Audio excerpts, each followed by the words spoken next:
que estou compartilhando? Agora, quando? Não sei por que eu coloquei isso aí.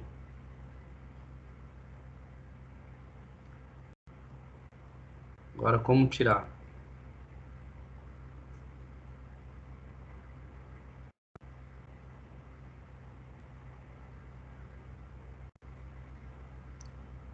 Pessoal, o nosso colega vai começar mostrando aí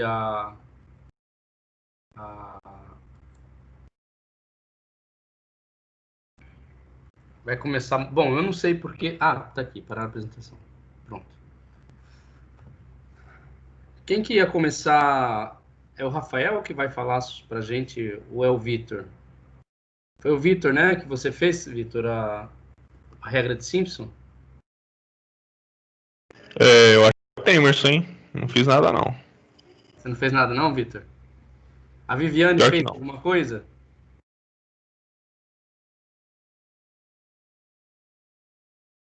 Oi, Viviane.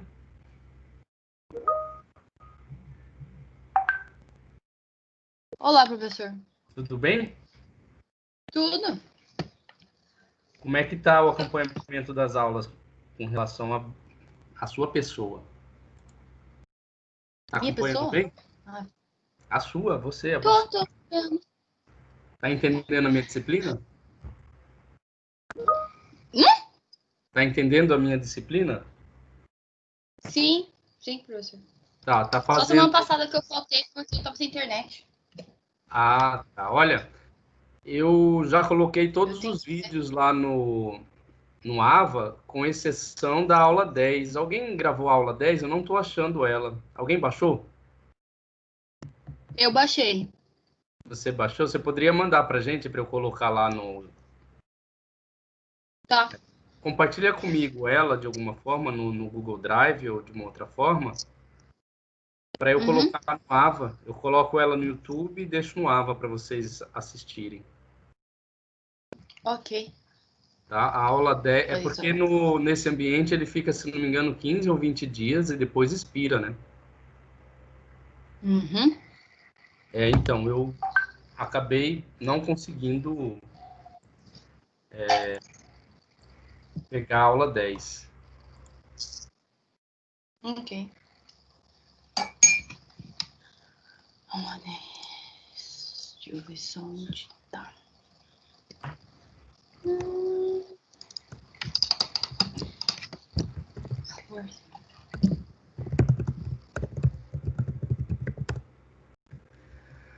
Bom, então quem que vai apresentar é o Daniel. Boa tarde, Daniel. Quem que fez o script do Simpson? Quem fez o script do Simpson? Ninguém? Eu sei que teve um que fez. Foi o Temerson? Bora lá, Temerson. Então compartilha aí sua tela.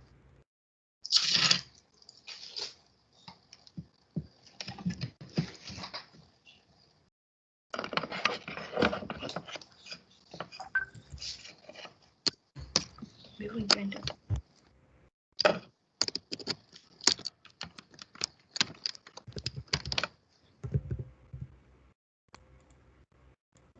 Bom, professor, eu não fiz muito diferente do que o senhor fez na aula passada do trapézio. Eu só copiei. Esse aqui é do trapezoidal, que eu copiei que o senhor fez na aula. A única coisa que eu incluí nesse resultado era a questão do o que multiplicava o ímpar e o que multiplicava o par. Isso. Que tinha o 4 terços e 2 terços. Uhum. Aí, então, eu usei o mesmo o for que o senhor utilizou, que é o mesmo número de pontos. Aí, aqui, eu fiz a condição que se eu dividisse i por 2, ele dá diferente de zero, então é um número ímpar. Então, eu multiplico o meu f de x índice ímpar por 4 terços. Agora, se o resto da divisão for igual a zero, que significa que é uma função par, que é um número par, eu somo, multiplico f por 2 terços. Aí Muito legal. Só, Temerson, você usou uma função interna aí do MATLAB que talvez os colegas não saibam. Você Qual? pode explicar essa função interna aí, REM? Ah, REM é resto de funções. É quando a gente divide, é o que sobra lá. Exatamente. Você pega a função i e divide por 2. Isso. Se o resto dela for diferente de zero, significa que ela é Ímpar. Aí eu multiplico, eu pego o resultado, somo a função multiplicada por 4/3. exatamente. Agora, se o resto for igual a zero, que é aqui, eu pego o resultado e somo a f vezes 2/3. Certo. Lá na linha 3, você colocou ponto barra, né? Por que o ponto barra? Cadê ponto barra linha Linha 3? 3. Ah, é costume. Tá. Mas Divisão nesse por caso não há escalar. necessidade, você sabe, né? Aham, divisão por Dividindo escalar, por acabei número, né? acostumando. Você não está dividindo vetores por vetores, né? Você está dividindo um É, vetor por um número. Mas tudo mas bem. é costume. Não vai mudar, né? O resultado, né? Não altera. Testou? Testei, aqui eu até fiz, eu deixei tanto o método trapézio como o método simples. Se eu colocar o 12, eu tenho o resultado dos dois aqui do lado. Aí você É fez o uma método da Prezi e o método do você fez simples. um scriptzinho, né, para chamar as duas funções e Sim, para fazer o comparativo. certo, legal. Aí se até colocar um número ímpar, porque o método de simples só funciona para n igual a pares, e ele só retorna o trapézio e dá erro no Simpson. Retorna o trapézio, o método de simples só é válido para n par. Devido à interpolação quadrática, que precisa de 3 números. Mas você pode colocar isso lá uma correçãozinha lá no script, né? Se você chegar com um número ímpar, você soma n mais 1. Também posso fazer isso, né? Vai dar para apresentar o resultado. Mas fora isso, é isso aqui que eu fiz. Só acrescentei essas condições de se é ímpar e se é par. Certo, tá ótimo. O algoritmo é o mesmo que você utilizou na aula. E dá o resultado? Dá o resultado. Roda aí, vamos ver. Vamos colocar aqui para n igual a 100. Os dois batem. 3,667 e 3,667. É o resultado que você tinha obtido. Perfeito. É isso. Tá, obrigado. Existe outra forma de calcular Nada. integral?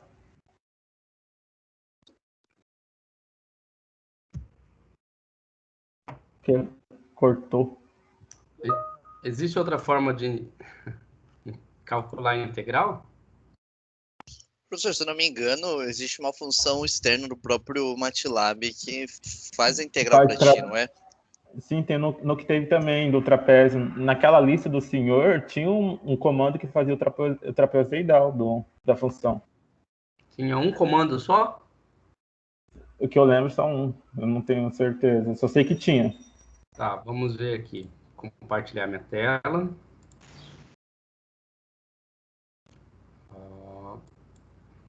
Vocês estão vendo minha tela agora, né?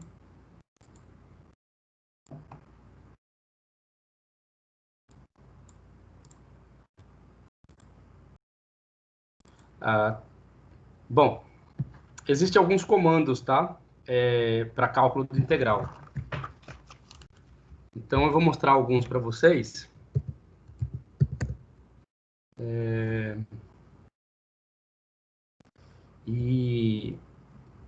Bom, primeiro vou limpar toda a memória. Quando eu dou um clear all, eu limpo toda a memória do MATLAB, né? Apago todas as variáveis. E um CLC eu limpo a tela, tá? Então, vamos criar aqui uma função. Primeiro, um domínio X, que é um linspace, space de 0 a 1, tá? Quando eu crio um linspace entre dois valores, né? O correto era designar aqui quantos elementos eu quero entre 0 e 1, ok? Quando eu não coloco, ele automaticamente coloca 100 elementos entre 0 e 1. Então, eu criei um vetor aqui, que começa no 0 e vai até o número 1, né, contendo 100 elementos, né? Então, se você olhar aqui,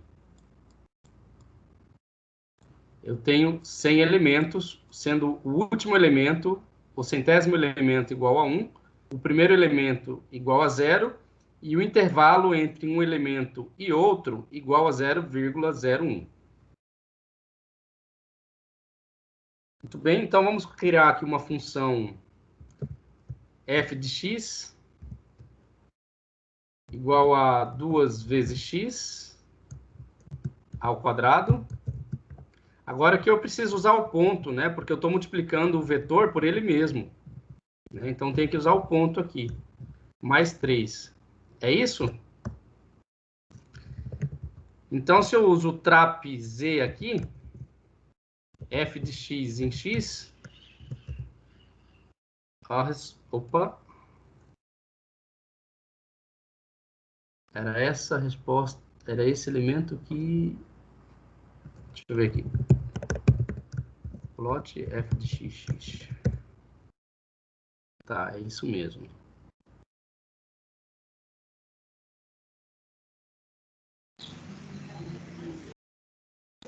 A gente teve esse mesmo problema no final da última aula.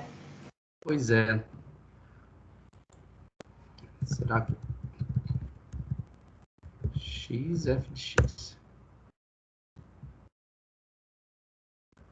Pronto. Pronto, tá aqui. Aqui, na verdade, eu fiz errado, eu inverti, né? É o trap z, a variável de integração e a função que vai ser integrada. Certo? Então, note o seguinte, ó. Deu o mesmo resultado que o Temerson mostrou? Deu. Deu, né? Muito bem. Eu posso usar outras funções para integrar, como por exemplo o quad xf de x, né? Vou colocar integral 1 igual a xf de x. Ops.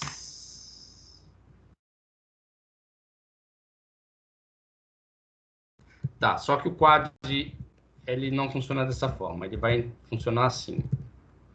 0, 1. Não. Era para funcionar. Espera aí. De x. Ok.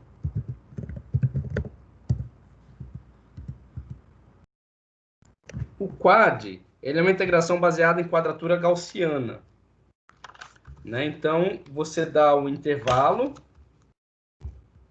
Espera aí, vou colocar um help quad aqui. Pronto. Tá. É uma função, né, usada para fazer a integração. E aí, como é que a gente usa o quad? O quad é integral usando a quadratura gaussiana. Você coloca a função que vai integrar e os limites de integração entre A e B. Tá? Aqui o τ é a tolerância, né? E aí tem outras variâncias do quad que você pode usar para fazer o cálculo da integral, né? De acordo com a precisão que você queira usar. Então é isso aqui, o quad e a função, o limite da função. Agora, por que não... Deixa eu ver aqui...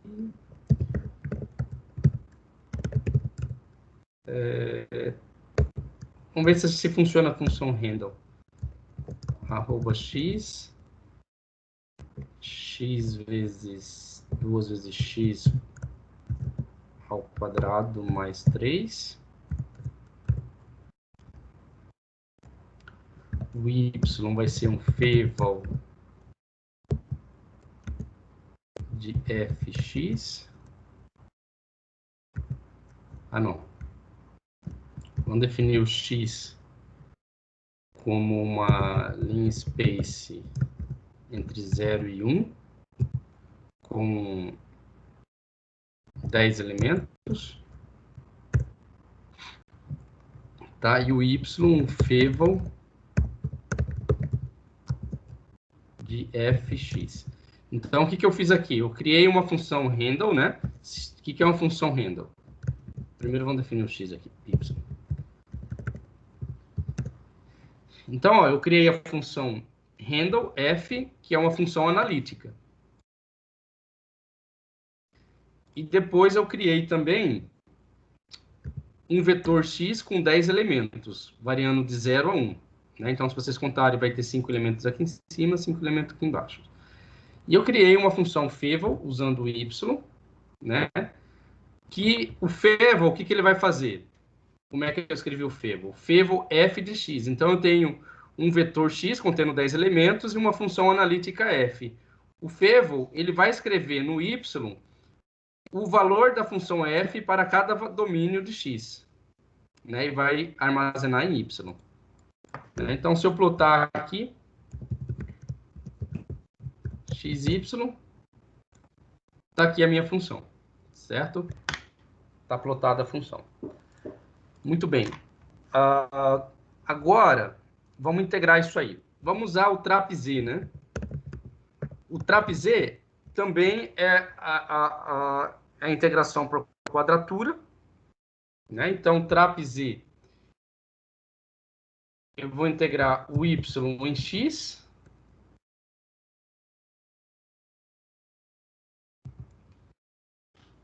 de 0 a 1. Opa. Não, é só yx. Errei de novo, é xy. O domínio, né, e a função. Pronto, tá aí. Né, 3,67. Então, trapz usa quadratura gaussiana. Para eu melhorar a minha precisão aqui, basta eu aumentar o número de pontos no meu domínio x. Né? Vamos ver se o quad... xy...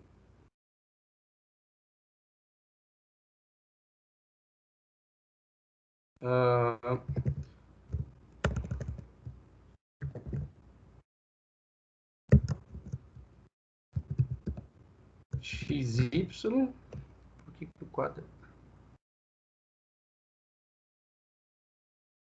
Tá. Quad...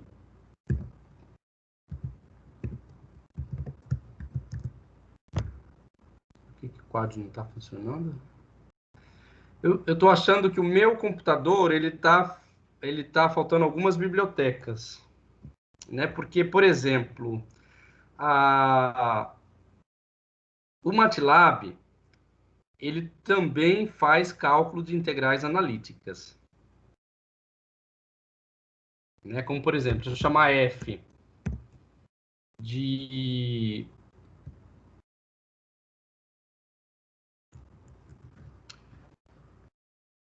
chamar f de uma função handle x, x ao quadrado, duas vezes x ao quadrado mais 3, né? E eu usar o pacote dpk. dpk porque eu vou usar um pacote interno do MATLAB, né? Eu vou usar o symbolic. Né? O dpk é o symbolic.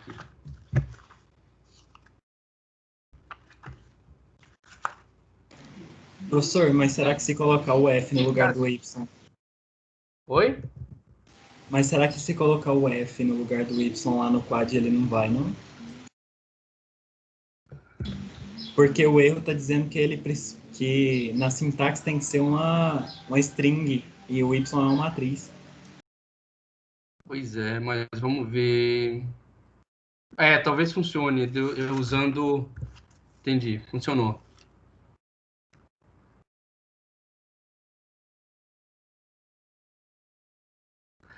Tem que ser uma função handle, né? Tá aqui, funcionou. Né? A gente usa a função handle e integra ela entre 0 e 1.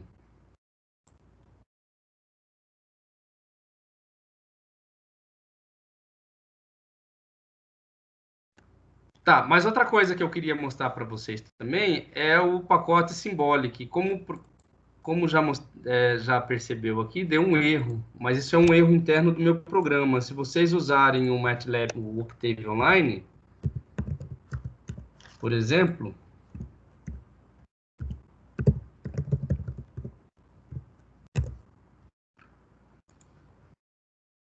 eu consigo usar isso se minha internet deixar.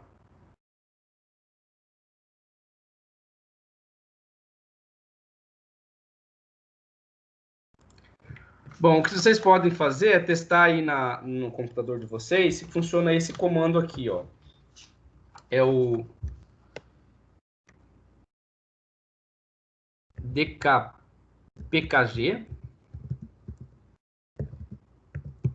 install. Aí não está funcionando na página do Octave Online. Mas eu quero que vocês instalem isso aqui, ó. Install -forge symbolic. Tá? O meu dá um erro na instalação do Symbolic. O que é o Symbolic? É um pacote interno do Octave que faz integração analítica. Né? Então, eu crio uma função f.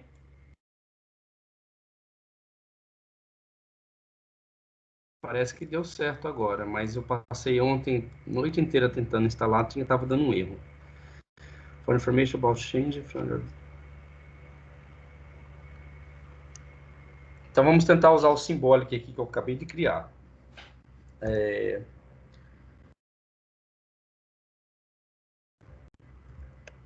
Então, pkg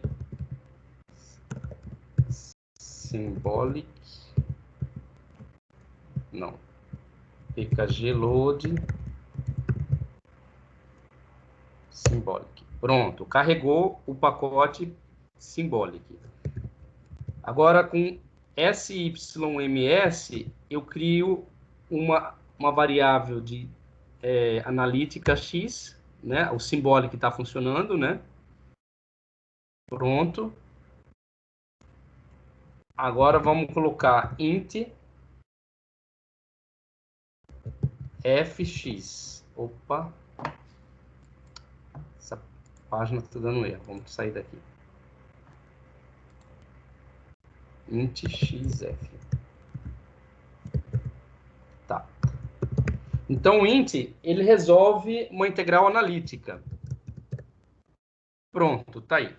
Funcionou. Ontem eu passei a noite inteira tentando fazer essa integral analítica funcionar, não funcionou. Hoje, graças a Deus, durante a aula funcionou. Então, olha só, o Fortran, o MATLAB e o Octave também faz integração de forma analítica. Qual o procedimento? Vocês têm que instalar esse pacote Symbolic, né? A forma de instalação é através desse comando, pkg install -forge symbolic. Depois você tem que carregar o pacote Symbolic, né? pkg load symbolic. Você tem que informar que você vai usar a variável y como variável de integração, né? Aí ele vai carregar essa variável no pacote Symbolic. Você cria a função feval, né? Da forma como a gente já tinha criado aqui em cima, ó, f igual arroba, né? Entre parênteses x, né? Toda vez que eu uso esse comando aqui, eu estou criando uma função analítica, né? E o int, ele faz a integração.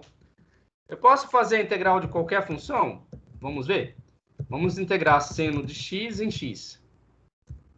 Opa, é o int. Pronto, então a integral de seno de x é menos cosseno de x. E assim, sucessivamente. Vamos ver a integral de seno de x dividido por x em x. Né? Chamada integral analítica, vai receber isso aí. Oi? Ah, tá. Vou colocar um ponto aqui. Bom, então não é qualquer função que ela retorna, né? A integral é o sin seno de x. Mas as funções polinomiais, qualquer uma que você queira integrar, ela vai te dar a integral analítica, tá? Bom, pessoal, então é isso. Ele vai criar uma outra função handle, né? Se você colocar... Vamos ver aqui. Ele é um tipo de função, tá? SYM. E, como eu mostrei para vocês, então, o próprio pacote já tem umas funções internas para integração, tanto analítica quanto integração numérica, tá? Falta usar mais, não são todos esses pacotes que eu já usei. O que eu usei mais foi o TRAP-Z. O que eu mais uso é o TRAP-Z, porque as funções que eu costumo calcular, elas são todas bem comportadas, né? Mas a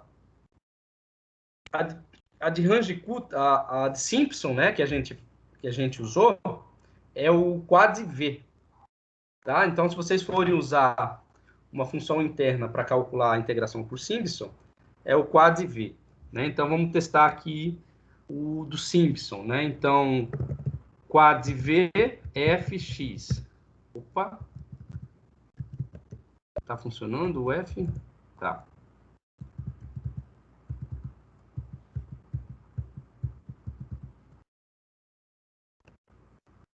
Certo. Quad VF e o intervalo de integração, né? Entre 0 e 1. Pronto, tá aí. Então, todas essas funções internas, elas fazem integral, né? Elas realizam integrais numéricas de uma função. E também analítica usando o int. Então, a gente tem quad V, quad, trap-Z, tem outras, quad L, quad GK e quad CC. Né? Então, aí tem quantas? 6 funções que realiza integração numérica. Tá? Vocês podem anotar essas funções e cada uma delas vai ter uma precisão diferente, uma precisão melhor do que a outra. Tá? Aí vai depender do tipo de integral que você vai executar. Você tem que conhecer muito bem o seu integrando para saber usar adequadamente essas funções, tá? Então, se vocês querem saber, por exemplo, como é que usa, vocês podem colocar aqui um help quadv e o help vai mostrar como que se usa a integração, né? Então, ele vai falar aqui que qual é que é uma função, né? Onde que ela tá instalada, né? Se você for lá nesse caminho aqui, né, você vai poder abrir essa função. Note que ela é quadv.m, então ela vai abrir aqui e aí você vai vamos fazer isso. Se você colocar ela lá no endereçamento, tá aqui quadv, vamos abrir.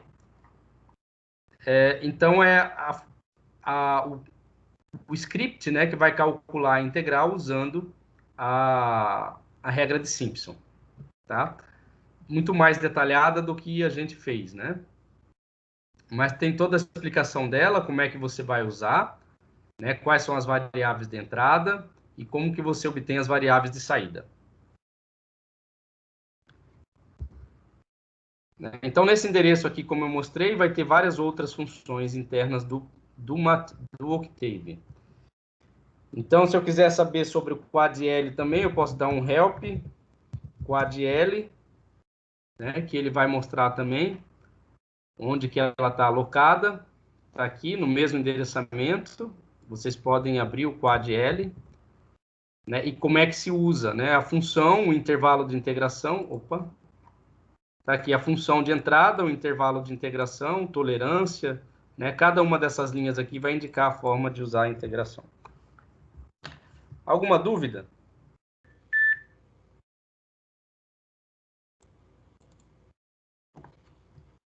Então, na aula de hoje, a gente vai falar sobre problema de valor inicial. Bom, a gente acabou de ver métodos de integração, né?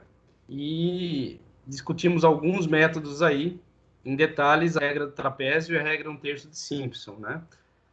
Bom, o problema de derivação numérica, você vai atacar ele de acordo com o problema, a natureza do problema que você estiver lidando, né? Então, a gente vai começar a discutir, primeiro, os problemas que envolvem valores iniciais, né? O chamado problema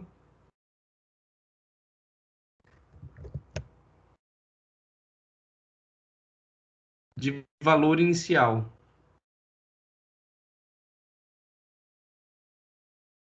O que significa um problema de valor inicial?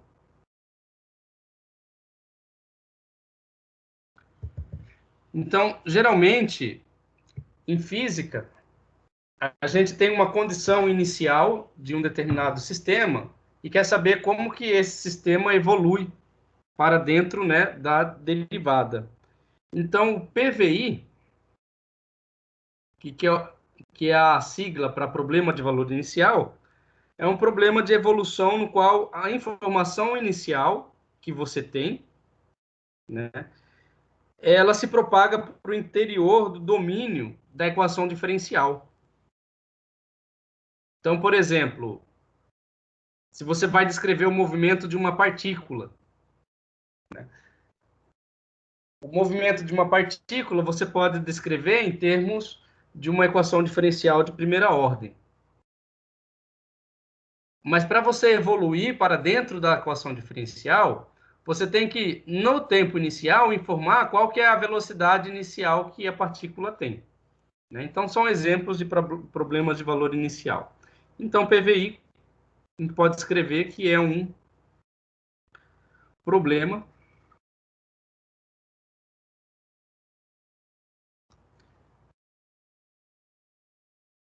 de evolução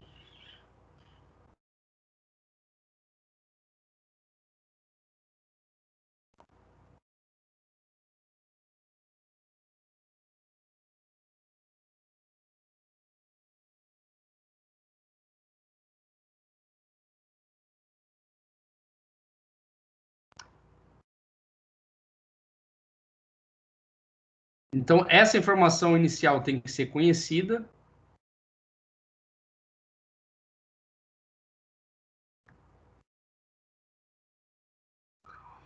E a partir desse valor inicial, você propaga para outros valores da sua equação diferencial.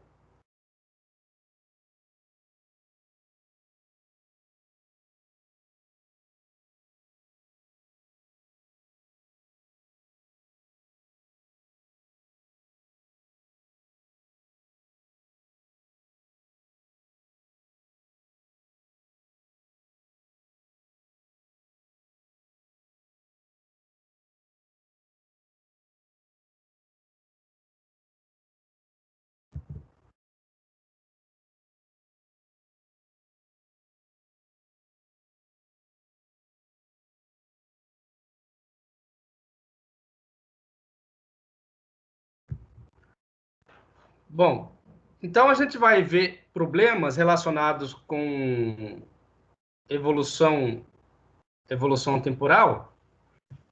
E os problemas que a gente vai ver em mecânica, por exemplo, envolvem problemas de valor inicial. Você estudar o movimento de um pêndulo, o movimento de um oscilador forçado, um oscilador simples, né? São problemas que envolvem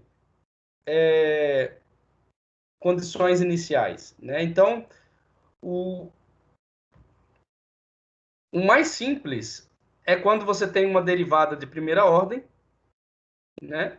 E aí você conhece qual o valor dessa derivada, né, na condição inicial.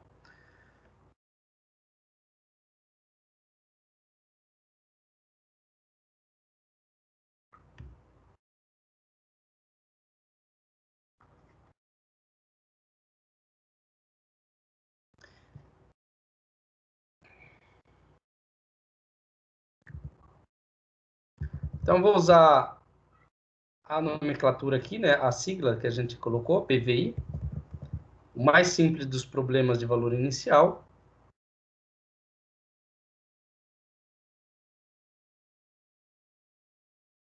Pode ser apresentado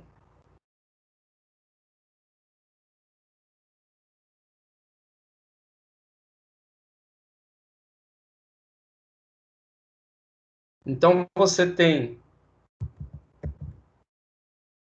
a derivada da função.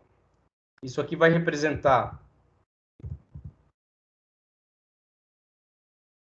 a derivada de y em relação a x, e você chama essa derivada de uma função, né, cuja a dependência é das variáveis x e y.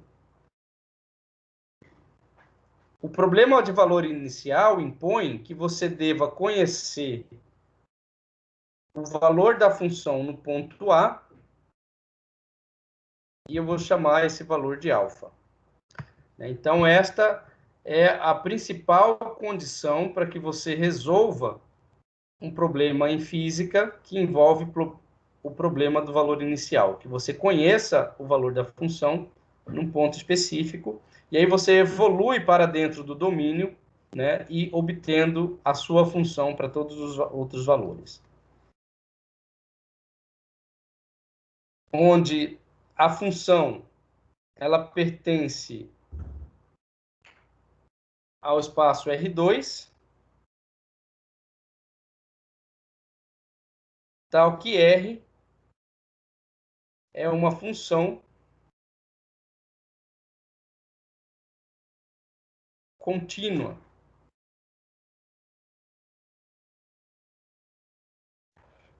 Né? O que significa dizer que essa função ela não pode haver singularidade, tal qual ocorre nas funções tangente, né?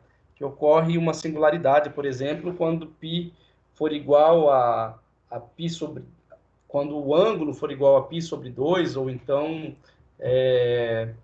3π sobre 2, né? Que a função ela diverge. E da mesma forma, nós vamos ter que o y é igual a uma função de x sendo x maior ou igual a A. Ou seja, para um valor inicial do seu domínio, você vai evoluir a sua função para os demais valores de x, fazendo x maior ou igual a A.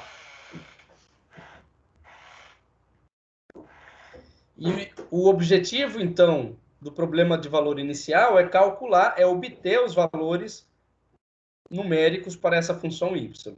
Né? Então, y igual a y de x, né? Sendo x menor ou igual a A, é a solução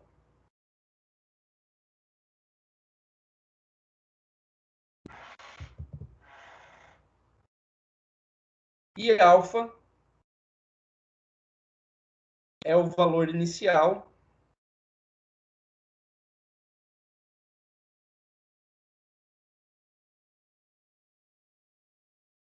em A. Ou seja, o A pertence a x, né, ao domínio x, sendo o primeiro valor do seu domínio. Alguma dúvida, pessoal?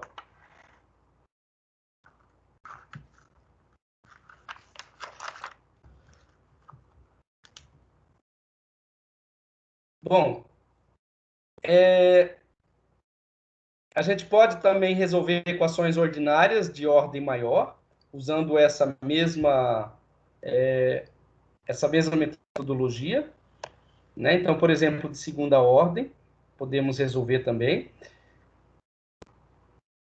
E a gente vai usar dois métodos, possivelmente na aula de hoje, né, que é o método de Euler e o método de Range-Kutta, que são dois métodos que envolvem problema de valor inicial. O método de Euler ele tem objetivo puramente didático, né, porque para que você entenda um problema de valor inicial, ele é bem simples, só que ele não tem uma precisão, uma acurância tão boa. Né? O que a gente faz é um melhoramento do método de Euler, e este melhoramento do método de Euler a gente chama de método de Range-Kutta. E o método de Range-Kutta ele tem de ordem 2 e ordem 4, né? O ordem superior, né? Maior do que 4, dependendo da precisão que você queira aplicar para o seu problema.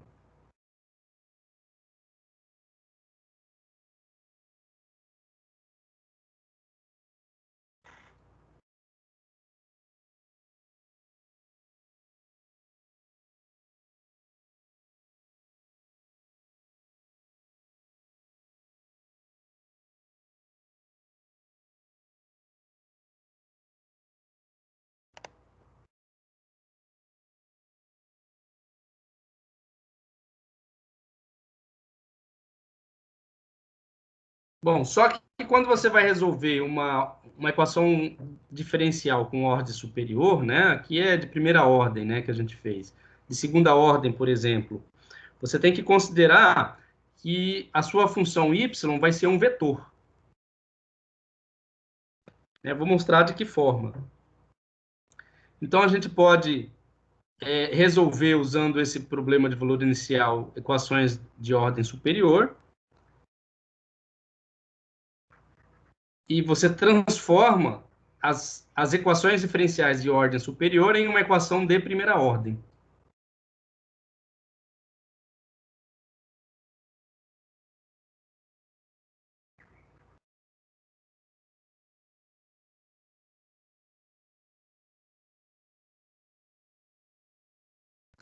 Então, o que você faz? Você vai transformar uma equação de segunda ordem, por exemplo, em equação de primeira ordem. Já te mostro como.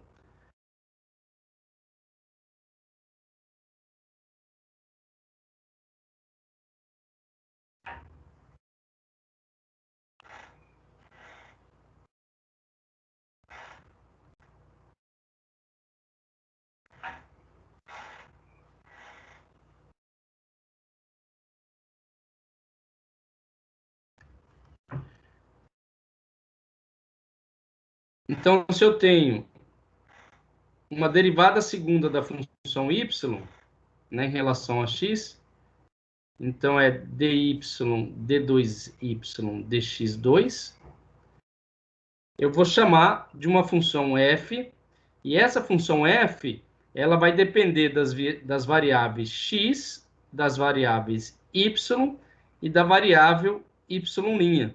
Ou seja, ela vai depender também da derivada primeira da função y.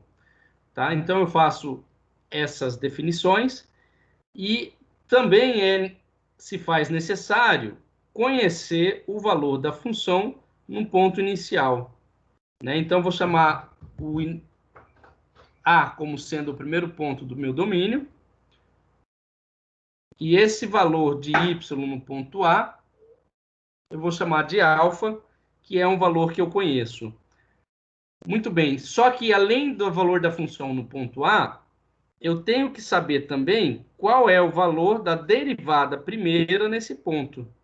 E eu vou chamar de beta. Então, desde que eu conheça essas condições iniciais, eu também posso resolver uma equação diferencial de ordem superior usando o problema de valor inicial.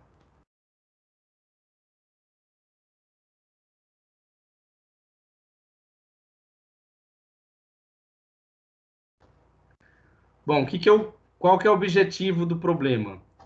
É obter a solução y de x.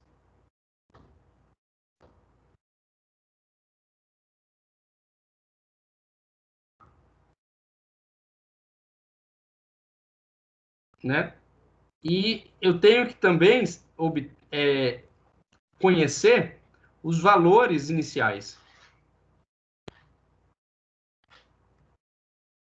Os valores iniciais de quem? Alfa, que é o valor da função no ponto A, e beta, que é o valor da derivada primeira da função no ponto A. Isso aqui, dados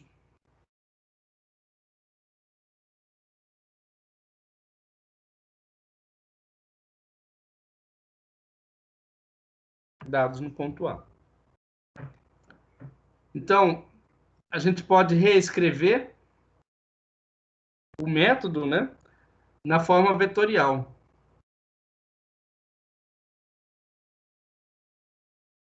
Então, eu vou chamar y', que é igual a derivada de y em relação a x. Eu vou chamar de uma função v. E neste ponto, a função no ponto A, eu vou chamar de alfa, um valor que eu conheço, e a derivada da função v, né, em relação, que é a derivada, o V', que é a derivada de V em relação a x, eu vou chamar da função f de x, v, y, x, y e v.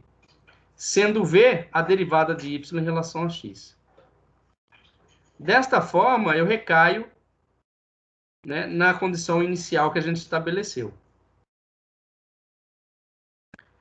Bom, o que é preciso saber neste ponto? A gente tem que saber que a derivada da função em relação a x no ponto A é igual a um valor conhecido que eu vou chamar de beta. Só um pouquinho, pessoal.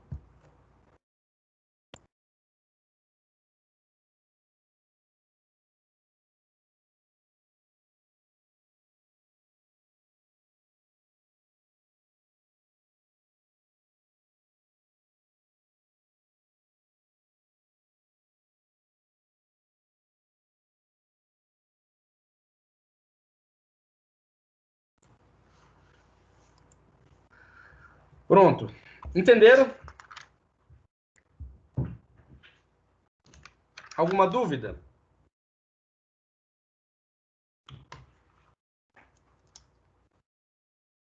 Vocês estão me escutando? Não, não.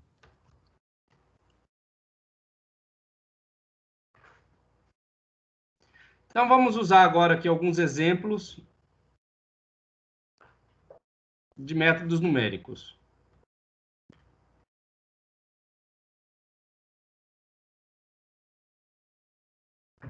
Bom, o primeiro método numérico, né, que se tem ideia, ou um dos mais antigos, que se tem conhecimento, é o método de Euler. Euler, né? A pronúncia, os matemáticos dizem que é Euler, né?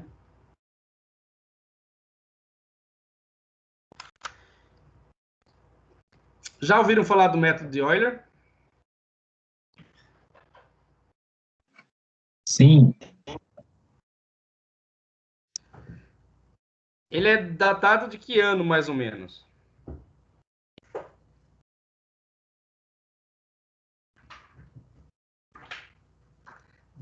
Século XVIII, né? 1768, mais ou menos. Né? Então, ele é também conhecido como método da reta secante.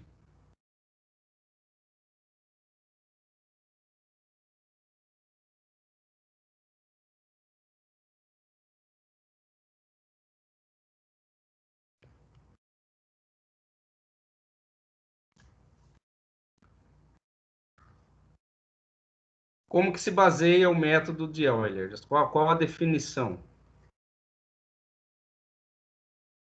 Bom, eu vou mostrar a definição do método de Euler usando uma representação gráfica. Vamos supor que eu tenha no meu domínio X, né, uma função que eu vou chamar de f de x. Ou y, tá? Uma função qualquer aqui. Muito mal desenhada, por sinal.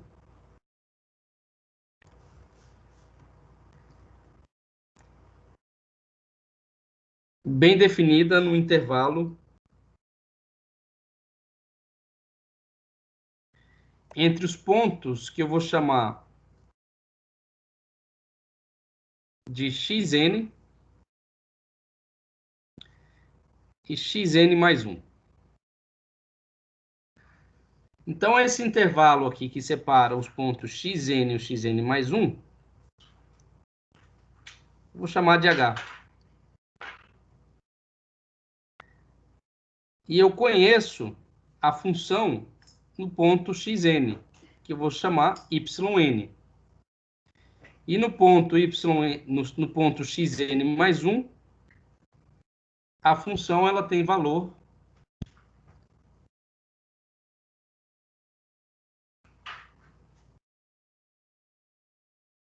de yn mais 1, que é o valor da função que eu quero calcular.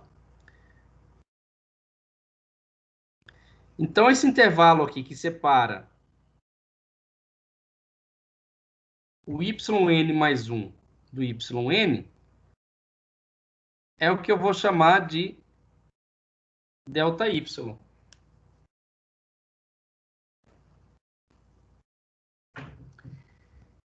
E o intervalo que separa xn de xn mais 1, como eu disse, é o h, né? Ou também o ΔX, que eu vou chamar de h. Então, se eu quero calcular a derivada nesse ponto aqui, opa,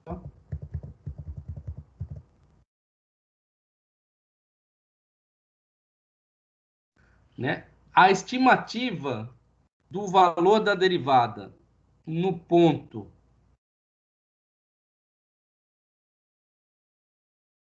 xn mais 1, né? Deixa eu apagar isso aqui, é lá.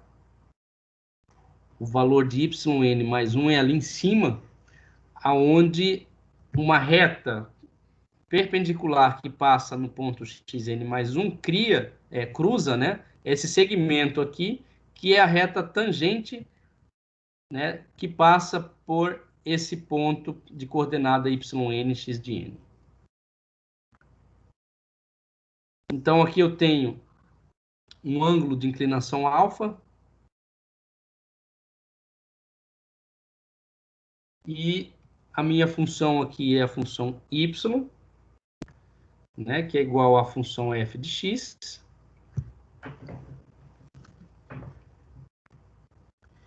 E no ponto xn mais 1, eu tenho a função y de n mais 1. Então, eu posso fazer algumas definições aqui. Como, por exemplo, eu posso escrever que y de n mais 1, ou seja, o valor da função no ponto xn mais 1, é igual ao valor da função no ponto yn, no xn, né? Que é a função yn, mais esse intervalo delta aqui. Na verdade, esse intervalo delta já não é mais aqui, né? Deixa eu arrumar certinho aqui.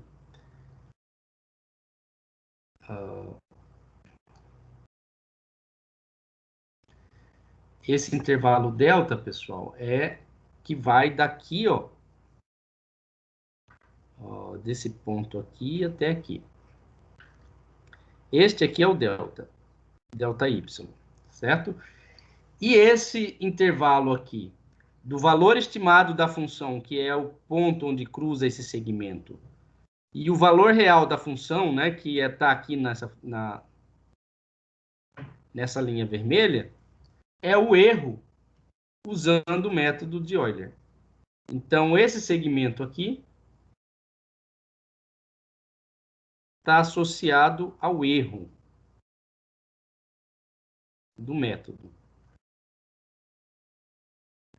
Né? Porque como é um método aproximativo, você quer um valor mais próximo da função possível.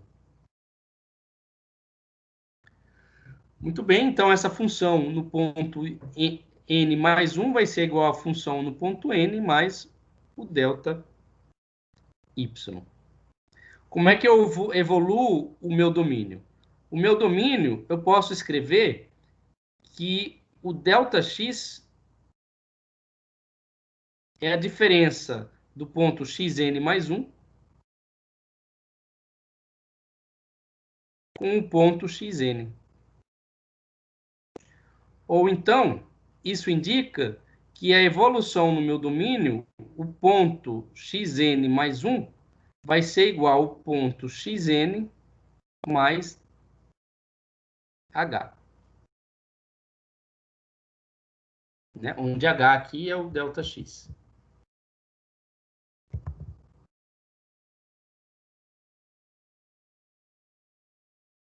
Então, no método de Euler, essa evolução do domínio é importante e o objetivo é calcular o ponto, o valor da função à medida que você evolui no seu domínio. Muito bem. Como que eu quero calcular a derivada de y? A gente sempre pode escrever essa derivada de y em matemática da seguinte forma. dy vai ser dy dx multiplicado por dx. Né? Podemos sempre escrever isso.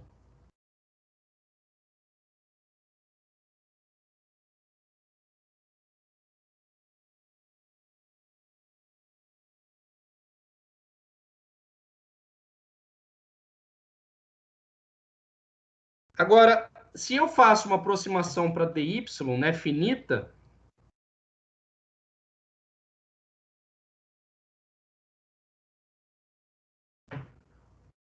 nós podemos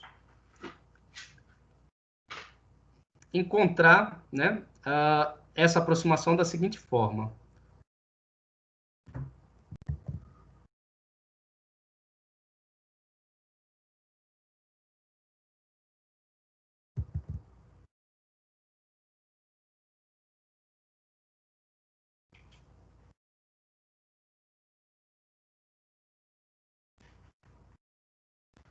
Então, ΔY, né, tirando daqui, se eu escrever ΔY como sendo essa função, então isso aqui vai ser igual a derivada de y em relação a x vezes ΔX. E o que é o ΔY?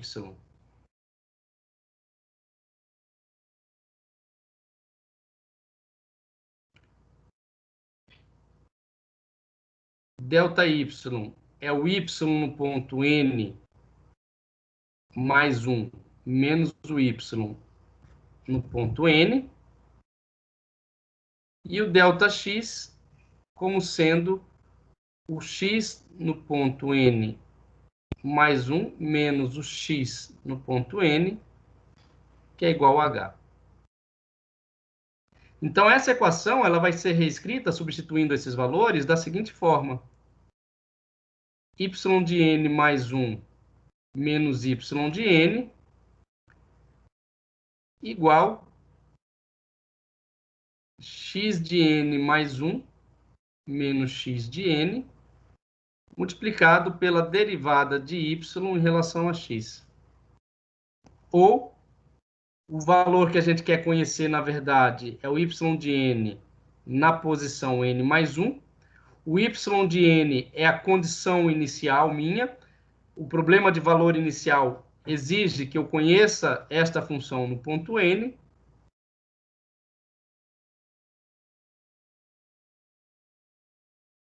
E eu tenho que conhecer também qual que é o valor dessa diferença, que é o meu incremento.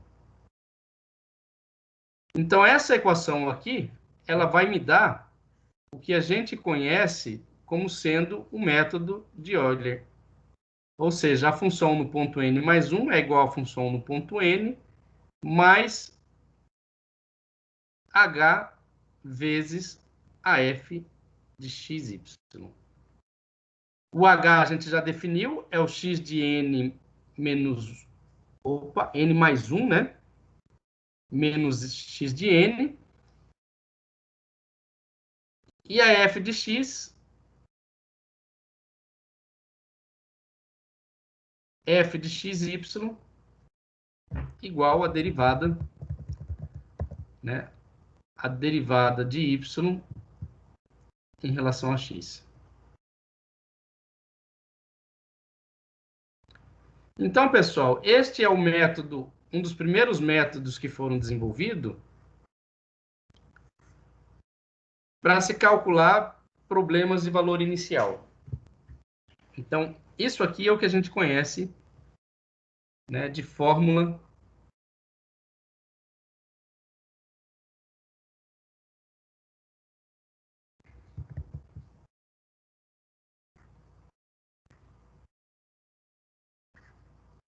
de Euler. Alguma dúvida?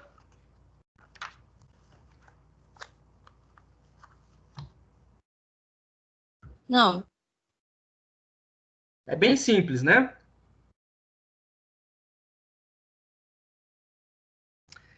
Então, como é que a gente obtém a solução usando o método de Euler? É de forma recursiva, tá? De que forma recursiva? A gente sempre vai usar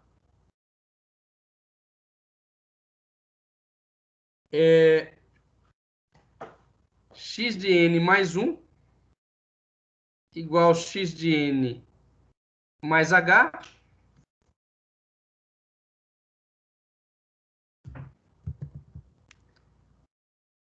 Então, veja bem, se eu conheço as condições iniciais, ou seja, o valor de x no ponto n, então eu posso calcular o valor de x no ponto n mais 1, simplesmente somando o h. Então, se eu conheço o valor de h e o valor de x de n, eu posso calcular o valor de y de n mais 1 usando o valor de y no ponto n, que é o valor que eu conheço, o valor de h e o valor da função. Os argumentos da função aqui que eu vou usar vai ser a função para os primeiros valores x de n e y de n. Então, esse é o método recursivo de Euler, né, que sempre vai evoluir usando essas duas relações.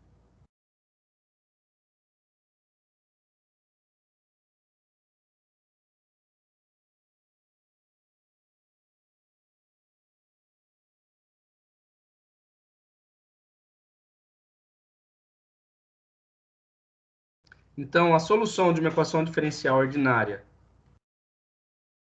pelo método de Euler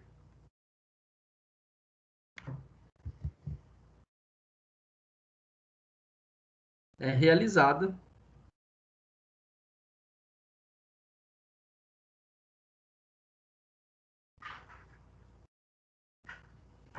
pelo uso recursivo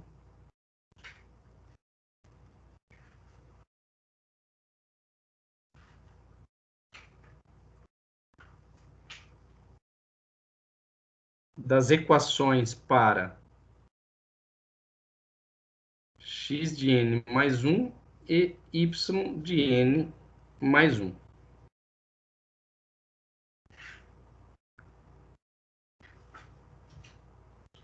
Usando as condições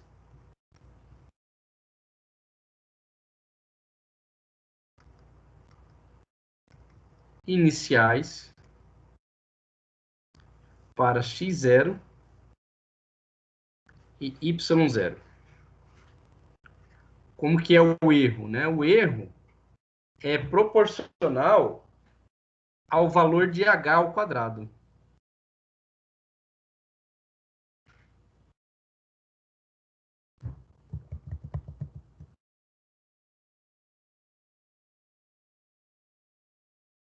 Vocês calcularam um erro na aula de cálculo numérico?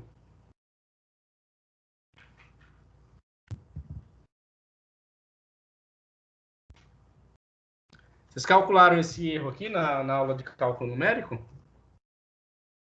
Pessoal, vocês estão aí? Sim, a gente calculou. Tá. Eu não lembro, não. O Provenzano calculou com a gente. Bom, então, como exemplo, a gente vai usar aqui o diferencial de y em relação a x igual a 1 menos x mais 4y. Tá? Resolva essa equação.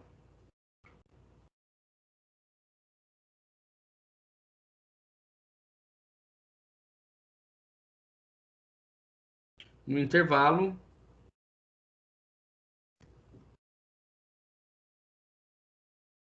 de 0 a 2 segundos,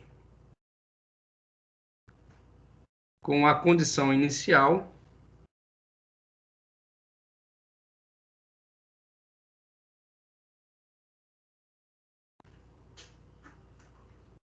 y no ponto 0 igual a 1. Vocês conseguem resolver?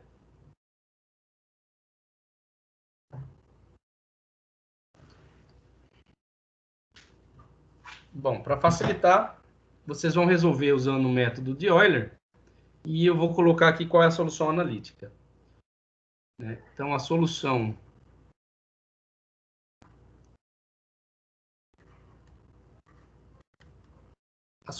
analítica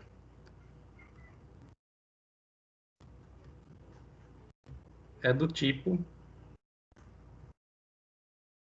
y de x igual a 1 sobre 4x menos 3 sobre 16 mais 19 sobre 16 multiplicado por e elevado a 4x. Tá. A solução numérica.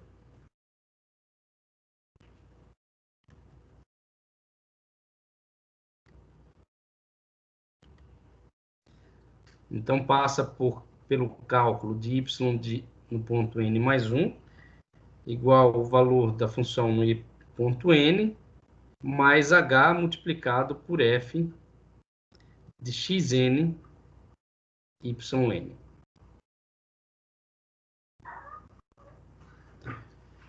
Então, ou seja, isso aqui vai ser yn mais h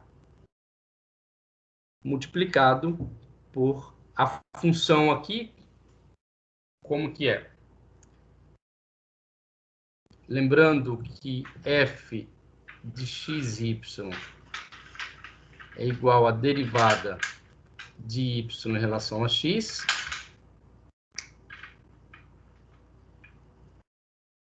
que é igual, né, que a gente tem aqui, 1 menos x mais 4y. Bom, então o que eu tenho que fazer? Para calcular a função no ponto n mais 1, eu tenho que conhecer a função no ponto n, somar com o intervalo h, e isso aqui vai ser 1 menos x mais 4y.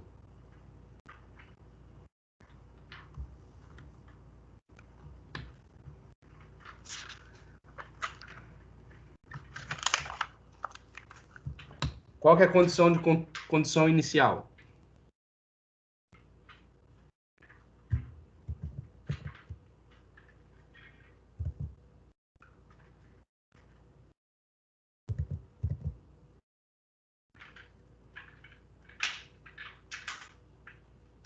A condição inicial estabelece que o y no ponto x0 seja igual a y0. Isso aqui implica, né? Bom, o problema nos deu que o intervalo é de 0 a 2 e a condição inicial que y0 é igual a 1, o que significa dizer que x0 é igual a 0 e y0 igual a 1.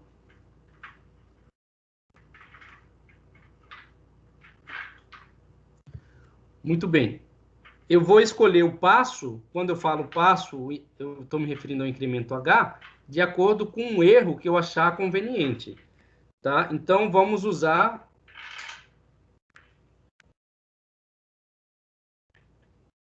h igual a 0,001. Ok?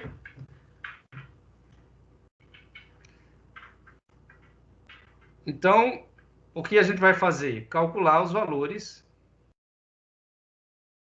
de y, x, xn, yn, y de n mais 1, né? E ver como é que isso evolui.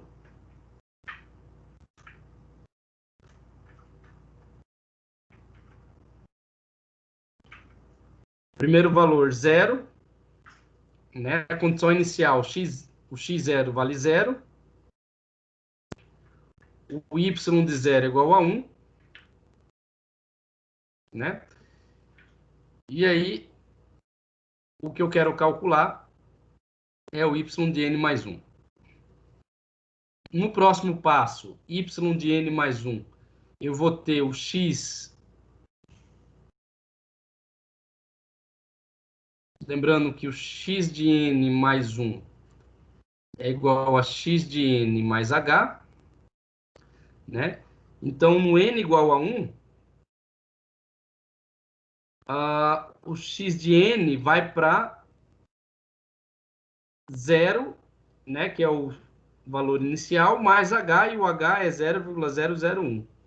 Então, aqui eu vou ter 0,001.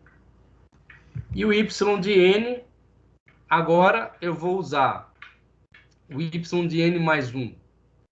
Né? Aqui continua sendo 1. E o y de n mais 1 vai ser o valor 0, né? Que é o valor do... Vai ser 1, desculpa. 1 mais 0,01 vezes 1 menos x de n, né? O x de n no ponto anterior é 0, mais 4 vezes 1. Né? Então, vai ser 5. E assim sucessivamente eu vou preenchendo esta tabela. Tá? Eu vou deixar para vocês preencherem esta tabela e vou para a próxima página aqui escrever um algoritmo que faça isso no computador em uma linguagem qualquer. Tá? Então, um algoritmo de Euler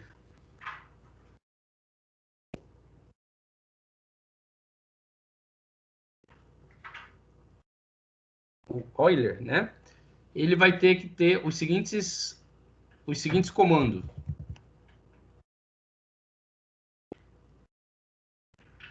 Primeiro procedimento, eu tenho que entrar com a função.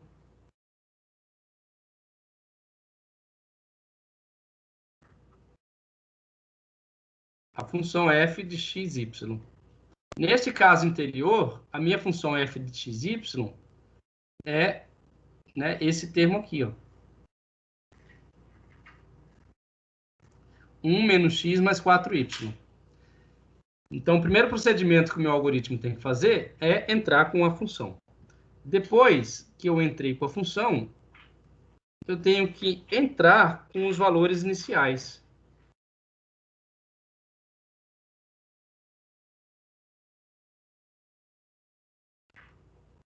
Quais valores iniciais? Eu tenho que saber qual é a condição inicial para que eu possa evoluir a minha função. Então, eu tenho que saber qual é o valor de x0 e y0. No exemplo anterior aqui, x0 para mim vale 0 e o y0 vale 1. Então, são valores que eu conheço. Eu tenho que fornecer no script, na entrada do script.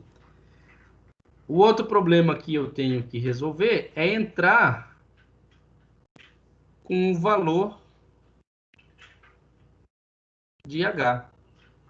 Uma forma de entrar com o valor de h é você definir como o intervalo que você vai resolver a sua função, que você vai calcular a sua função, nesse caso é de 0 a 2, e o número de pontos que você vai usar entre 0 e 2. Né? Então, como é que vai ser o h? O h, então, vai ser igual a x final menos x inicial dividido por este número de pontos que eu vou usar para plotar a minha função. Né? Então, o h pode ser calculado dessa forma. Né? Mas vou só modificar aqui, porque esse n meu e o h estão parecidos. Né? Então, aqui é n, tá? N é o número, né, de pontos que eu vou usar para plotar a função.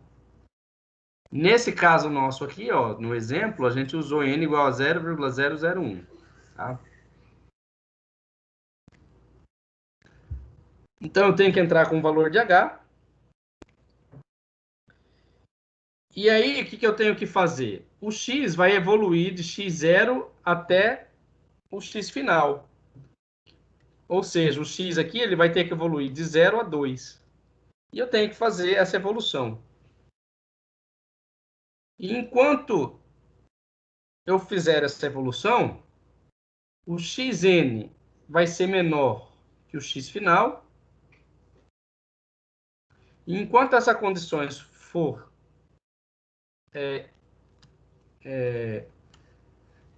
obedecida, né? Enquanto o xn for menor que o x final, eu tenho que executar o método de Euler. E qual é o método de Euler? Eu vou ter que escrever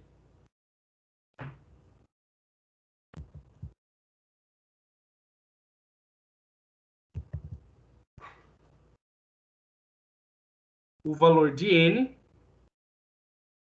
o valor de xn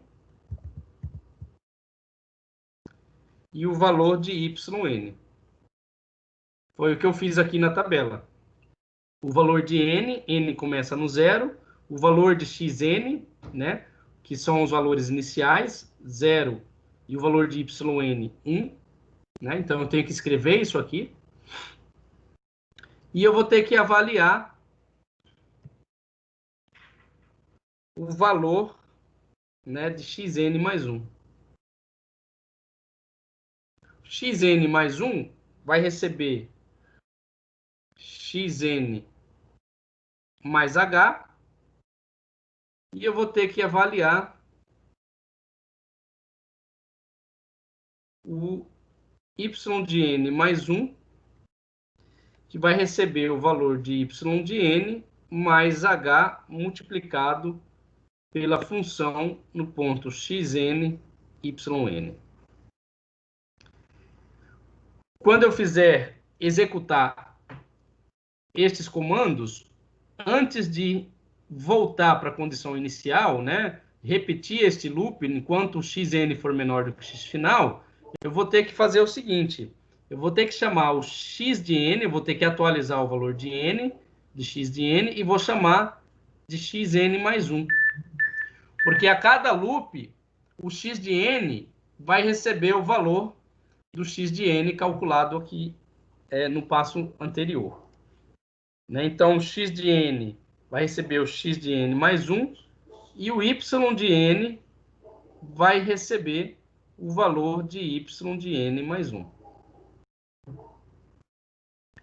Quando eu fizer isso, eu posso finalizar o meu programa. E aí, aqui dentro, eu vou estar com um loop, e esse loop vai evoluir de tal forma que eu vou obter, né, à medida que o n for evoluindo, os valores de xn, xn mais 1 e yn mais 1. Aqui eu esqueci de colocar, pessoal, mas tinha que colocar também, ó, entre o xn e o yn, tinha que escrever o xn mais 1. Tá? Então é isso. Esse é o algoritmo. Eu vou deixar vocês, né, pensando aí numa forma de fazer esse algoritmo, tá? E vocês vão testar esse algoritmo com um problema de física.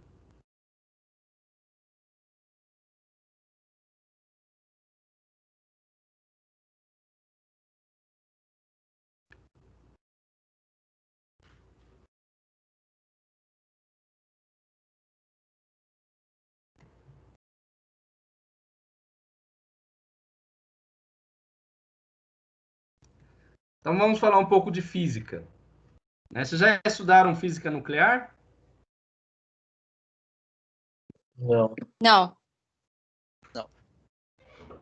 Então vocês vão estudar o decaimento radioativo.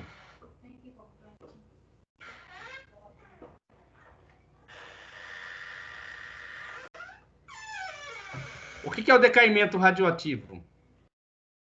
Vocês sabem o que é um decaimento radioativo?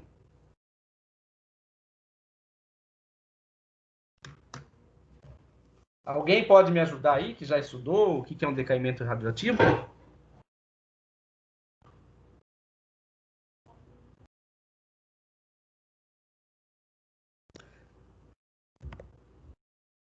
Estou esperando, Tem a pessoal. ver com o isótopo do elemento, será?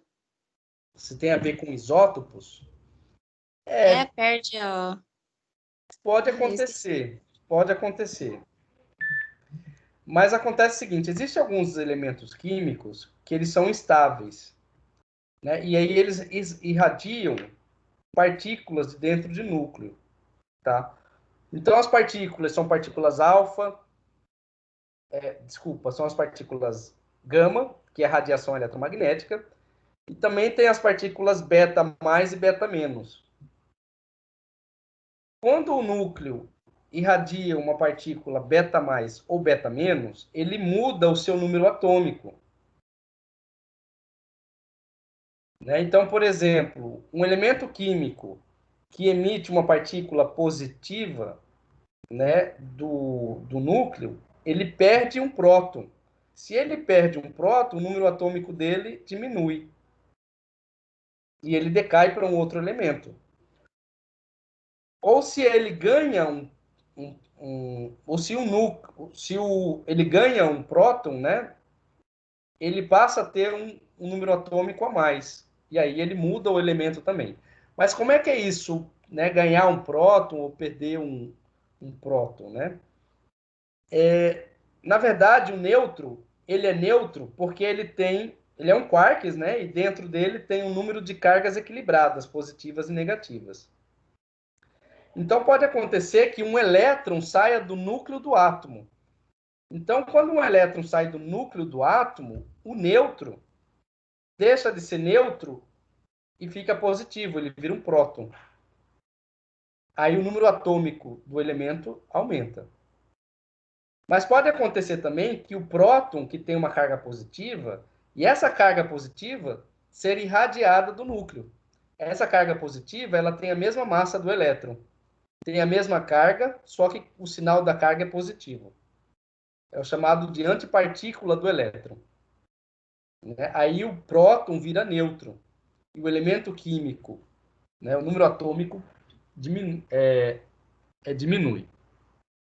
Ou pode acontecer desse elemento ocorrer uma fissão do núcleo e esse núcleo se transformar em dois outros núcleos. Né? De qualquer uma das formas que ocorre, né, essa mudança de número atômico, a gente chama de decaimento radioativo. E existe uma fórmula matemática para calcular o processo de decaimento radioativo. Né? Então, vocês vão aí, se vocês quiserem estudar mais um pouquinho, né, vocês procurem aí, façam uma pesquisa sobre decaimento radioativo, e existe uma fórmula matemática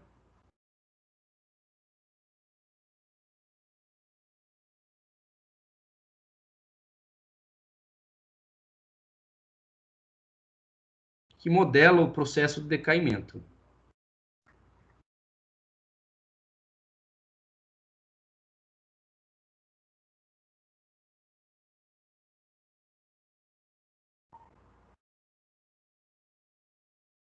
E ela pode ser escrita da seguinte forma.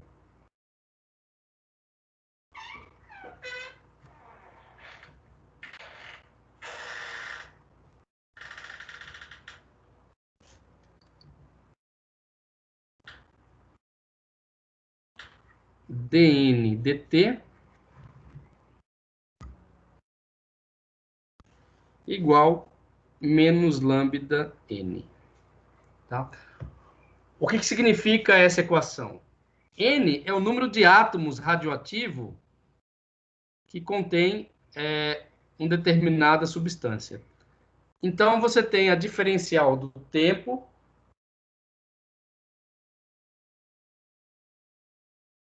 você tem a diferencial no tempo.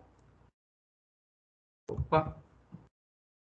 Significa como essa equação vai lidar como que esse número de átomos varia no tempo, e isso vai ser igual a menos lambda n. O que é o lambda? O lambda nada mais é do que uma característica de cada elemento radioativo. Tá? Ele está relacionado com o tempo de vida do elemento, se é grande ou se é pequeno. né? Então, isso aqui pode ser definido, pode ser obtido de forma experimental.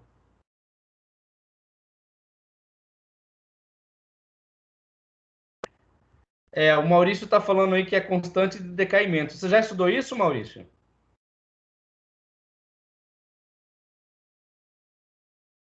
É que a gente está vendo isso na outra disciplina. Ah, é? Que bacana. Então, sendo n igual a uma função no tempo, representa o número de átomos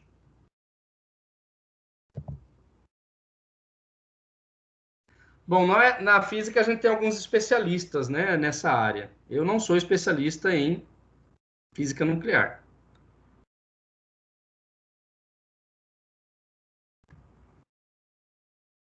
Mas o cálculo, né, do tempo de decaimento radioativo, ele é bem simples. Então,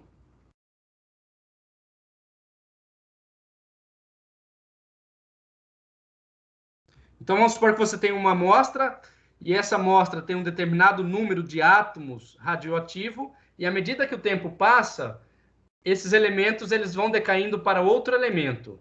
E aí, qual o tempo que vai levar para que todos os átomos dessa sua amostra deixa de ser aquele elemento radioativo inicial, né?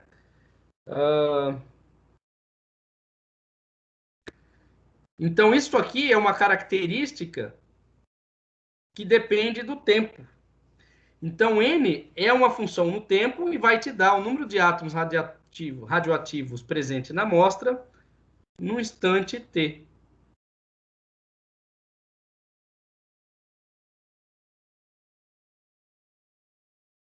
Como o nosso colega aí já disse, lambda é maior do que zero, é a constante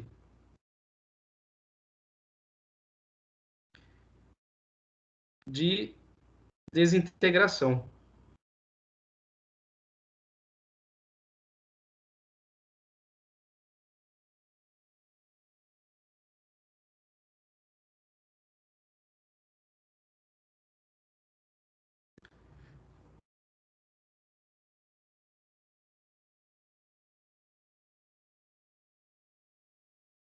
Essa constante ela pode ser obtida por meio de experimento.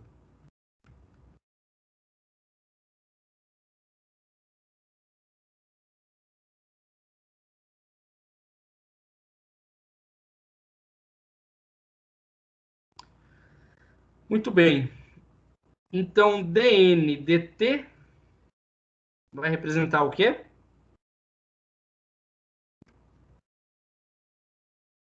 Alguém pode ajudar?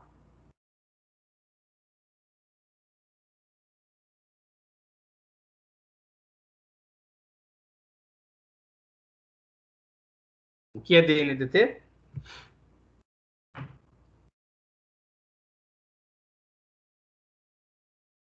É a taxa, né, com que o número de átomos radioativos da amostra vai mudar.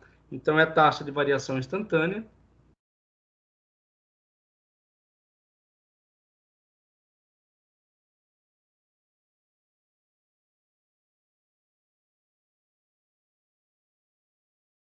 E essa taxa, ela aumenta ou diminui com o tempo?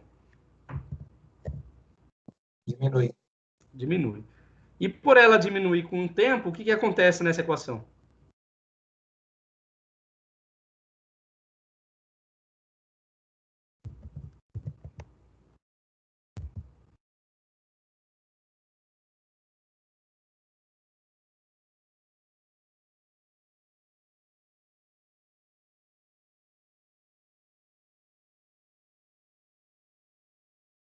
Alguém pode ajudar?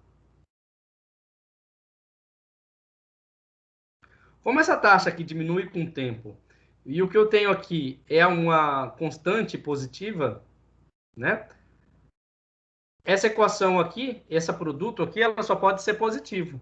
Então, eu tenho que colocar o sinal negativo aqui, esse sinal de negativo, ela define que essa taxa, né, essa derivada primeira aqui, ela vai diminuir, né, com o tempo.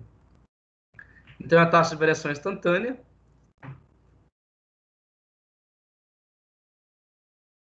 Instantânea tem um acento aqui, né? Instantânea.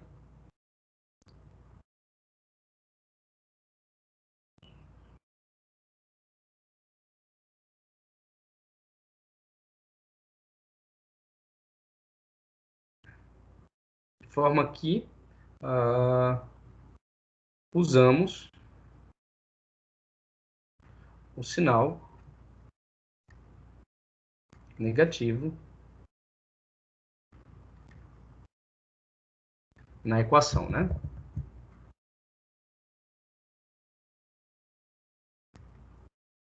Muito bem. E lambda, como a gente já falou, é característica de cada elemento radioativo, né?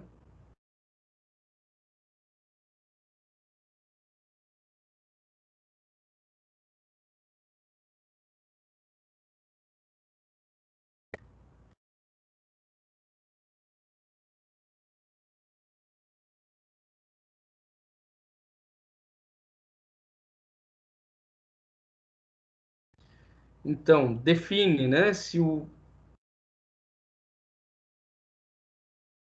tempo de vida do elemento.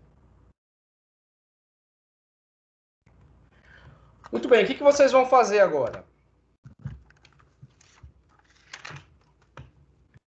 Essa equação aqui, ela é muito simples de ser resolvida, né, analiticamente. Do ponto de vista analítico, o que eu tenho? A solução dela vai ser derivada de n dividido por n, vai ser menos lambda dt. Se eu integro, a integral de dn sobre n, né, de n no tempo zero até n no tempo t, vai ser igual a menos lambda integral de 0 a t dt. Então, isso aqui vai dar um ln de n no tempo t dividido por n no tempo zero, igual a menos lambda t. Ou seja, eu vou ter aqui que o n no tempo t vai ser n0 de e elevado a menos lambda t. Então, esta é a solução.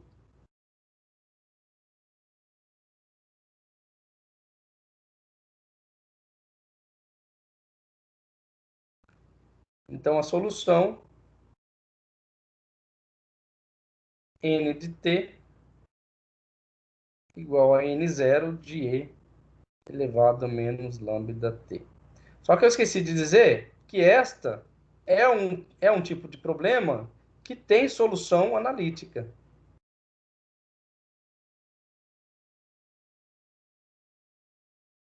Nem todos os problemas têm solução analítica, né? Então, aqui, o n0 é igual o n no tempo t igual a zero.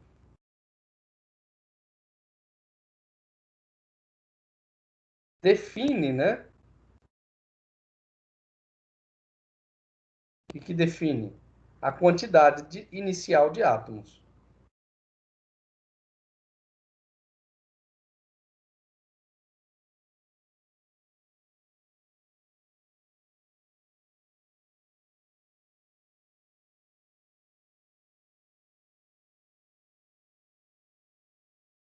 Agora vamos fazer a seguinte mudança.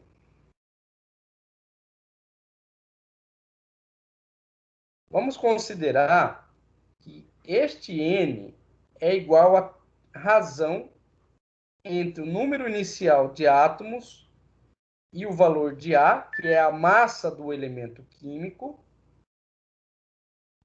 multiplicado por M. Tá? O N0 pode ser substituído por um número conhecido de vocês, que fizeram química, né? Que é o número de Avogadro.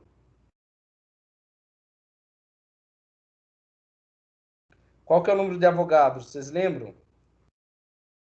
6,202 vezes 10 elevado a 22 mols a menos 1. O A é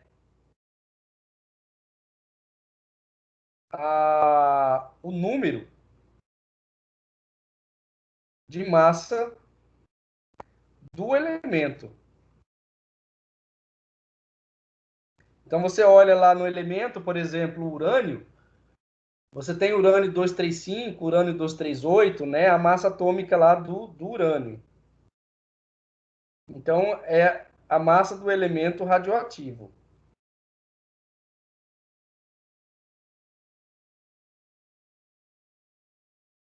Então, se a gente faz essa substituição, em termos da massa do material, ou seja, eu tenho uma quantidade de amostra, essa amostra tem uma determinada massa, né? E à medida que os elementos forem decaindo, né, à medida que eles forem emitindo radiação, a massa desse elemento também vai, dessa amostra também vai mudar. De que forma que essa massa vai mudar? Então, a massa do material radioativo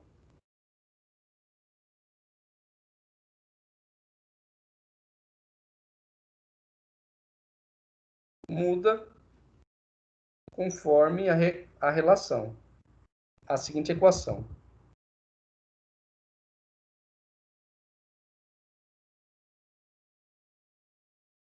Essa massa vai mudar no tempo, ela tem dependência temporal.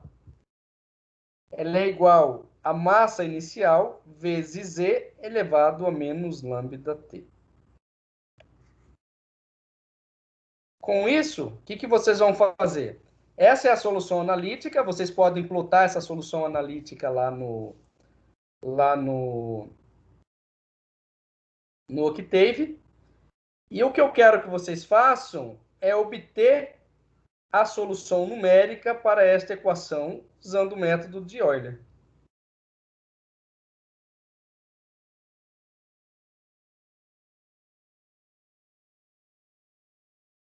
Então, vocês vão usar o método de Euler e obter a solução numérica para esta equação diferencial de primeira ordem e comparar com a solução analítica que é dada por essa equação. Vocês podem fazer uma analogia também e escrever esta equação em termos da massa, né? Lembrando, fazendo uma comparação entre aqui a solução analítica para a equação diferencial em termos do número de átomos, da quantidade de átomos, e também com relação à quantidade da massa, né? Da massa que sobra. Então, vocês façam isso, por gentileza, tá? Que é também esse vai ser um tópico de avaliação aí da unidade 2, tá? Vocês vão ter que fazer esse problema e plotar o gráfico.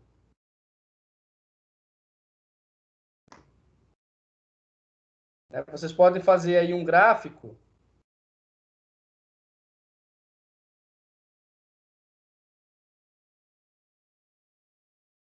do tempo em anos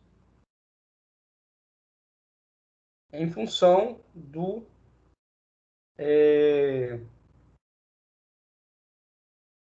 NT ou MT. Número de átomos da amostra ou da massa da amostra, tá? Eu quero que vocês mostrem como é que isso aqui vai evoluir no tempo. O elemento, vocês podem fazer vários elementos, urânio 238, césio, né? Quais outros elementos radioativos que você conhece?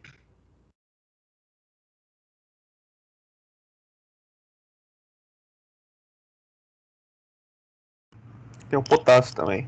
Potássio, cobre, tem cobre. Mas, em questão da massa, porque o potássio, por exemplo, ele decai pro argônio e pro cálcio, né? Quem que tá falando? Desculpa, eu não reconheci a voz. Vitor. Vitor, legal, Vitor. Pode falar. O potássio, ele ele decai pro argônio pro cálcio, né? 89% ele decai pro cálcio. E daí como é que vai fazer essa variação se for usar ele, por exemplo? Bom, vocês vão ter que fazer uma pesquisa para saber qual que é o valor de lambda, né? Não, sim, só que no caso, essa equação que o senhor deu ali, ela tem uma outra equação que ela é mais. Se utiliza para cada elemento. Essa é uma equação fundamental, né? Equação Só fundamental. que no caso do potássio, por exemplo, ele Qual é decai a equação tanto. para o potássio? Eu não conheço. Fala para nós. Peraí, eu tenho aberto aqui no meu slide. Você quer mostrar seu slide? Não. Tá, eu tenho que. É por causa que ela já é mais. Deixa eu pegar aqui. Eu tenho que o decaimento do potássio.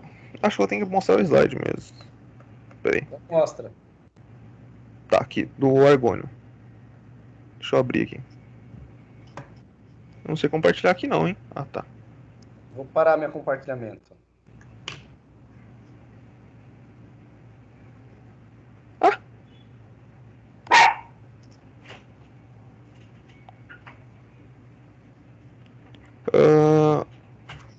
Tá, tela 1, beleza. Dá pra ver aqui? Vamos vendo. Tá vendo? Essa já é a solução, né? Cadê a equação que define o decaimento? Então, é que assim, aqui eu tenho 2 lambdas, certo? Deixa eu... Certo. Eu tenho um lambda E, que esse lambda E é do decaimento do potássio pro argônio, e esse lambda T, que é o decaimento total do potássio. Ah, entendi o que você está falando. Porque ele tem uma porcentagem que decai pro argônio e outro que decai pro cálcio. Então você vai ter 2 equações diferenciais acopladas. Então você vai ter uma equação para o argônio e uma equação para o potássio. E aí você tem o tempo. Vai ser mais problema, hein? O urânio, ele decai pro chumbo, só que ele passa por vários isótopos antes, né? Então, mas daí consideraria só a partir do urânio, final, né? Você tem uma massa inicial de urânio e vê como que essa massa vai decaindo. Eu não lembro se o urânio ele decai para outros isótopos também, isótopos estáveis, né? Ou só pro chumbo. Sim. O urânio ele decai para o césio, não é? Eu não lembro. Urânio. Ele decai em césio. Bom, eu tenho que fazer uma pesquisa com relação aos decaimentos radioativos. Mas o que eu quero que vocês façam é bem simples. Não tá. Vocês estão vendo minha tela agora? Deixa eu ver. Não. Pronto, agora sim. Vocês vão aplicar o método de Euler. Vocês podem fazer um algoritmozinho de Euler e estudar o decaimento radioativo por esse método, tá? Usando o método de Euler. Então, o que você tem? A sua função f de xn vai ser igual ao quê? Menos lambda n, ok? E aí você vai implementar todos o algoritmo de Euler e calcular o decaimento radioativo. Eu, antes da aula, eu tinha feito um script, né, para mostrar para vocês. Vamos ver, eu acho.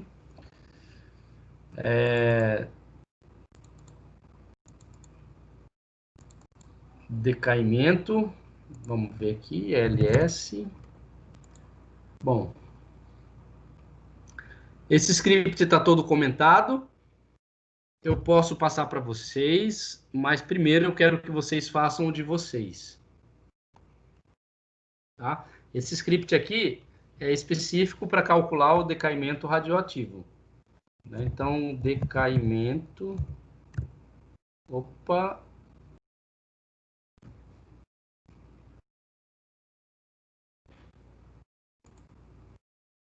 Era para ter plotado. Por que não está acontecendo?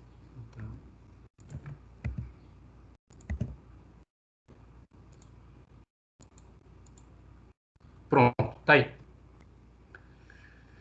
Então, esse script que eu fiz, ele constrói o decaimento radioativo do urânio, tá? 238, em um tempo, aqui em anos,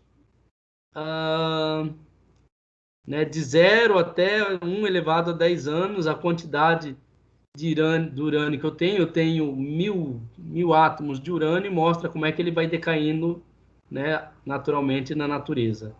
Então, aqui está o tempo em anos, né?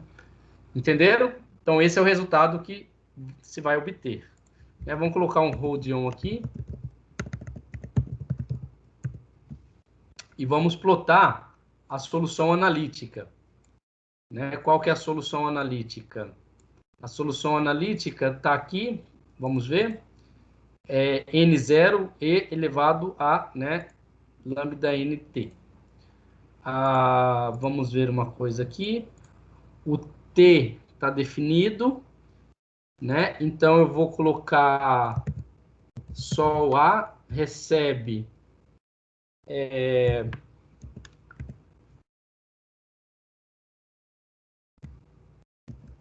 vamos chamar N0 de...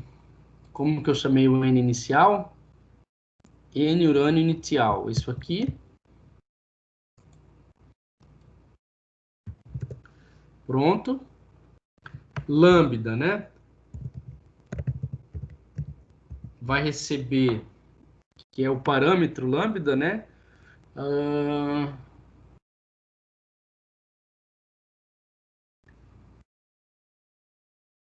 É isso aqui.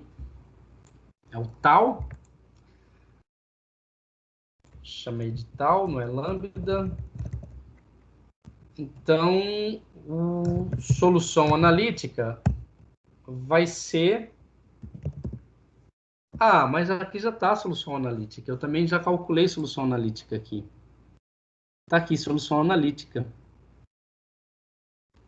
É o N-Analytical. Ela está plotada ali também. Então, note, ela está batendo ali, né? Eu vou só plotar, então,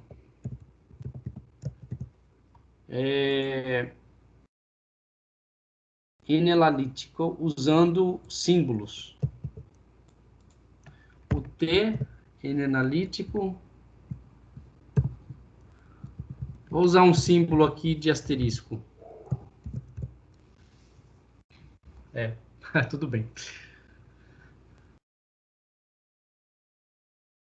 Bom, então é isso, pessoal. O script funciona. Eu vou passar para vocês, tá? Só que antes de passar para vocês, eu quero ver os scripts de vocês e a gente faz o comentário. Próxima aula, a gente vai ver o método de Range-Kutta de segunda ordem e de quarta ordem. E aí a gente vai começar e terminando a método de Range-Kutta de quarta ordem, de segunda ordem, de quarta ordem, a gente vai para a unidade 3 para resolver problemas de mecânica clássica. Né? A gente vai resolver problemas de oscilações simples e oscilações forçadas. Tá? E problemas envolvendo oscilações caóticas, usando o método de Range-Kutta de quarta ordem. Alguma dúvida? Não. Bom, então a tarefa de vocês é simples, vocês vão construir um programa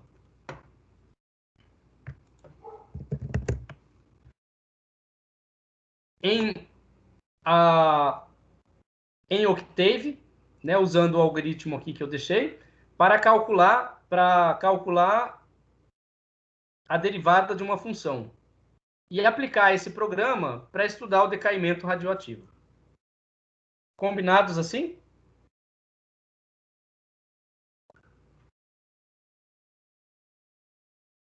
Então eu fico por aqui.